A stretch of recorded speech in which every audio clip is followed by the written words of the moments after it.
मला खूप मायग्रेनचा त्रास व्हायचा. ऍक्च्युली लेफ्ट साईडचे जे डोळे असतात आणि ब्रेन असतो तो हँग होतो एक टायमाला. नाकातून पाणी येतं. आणि मेनली की मी जेव्हा हे हेल्थ फोर्स गोळी मला आईने दिली, म्हणजे माझी आई, त्यांनी मला ही गोळी दिली आणि मला म्हटलं की कंटिन्युअसली तुला हे एक्झामच्या टायमाला काही असो तुला 3 मंथ्स घ्यायचे आहे, त्याच्यानंतर मला तुला फीडबॅक सांगायचा आहे. तू शेअर नको करू कुठे, पण ऍटलिस्ट मला सांग. सो मी ते 3 महिने ते कंटिन्युअसली त्या गोळ्या घेतल्या आणि बिलीव्ह मी, चार म्हणजे माझं असं मला वाटतं की मी माझा मायग्रेनचा जो प्रॉब्लेम आहे तो 98-99% सॉल्व्ह करून टाकलेला आहे.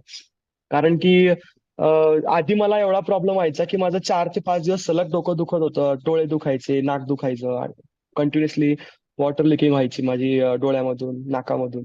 But after some reasons of taking that health force, मला असं कधी प्रॉब्लेम नाही आढळला प्रिव्हियसली.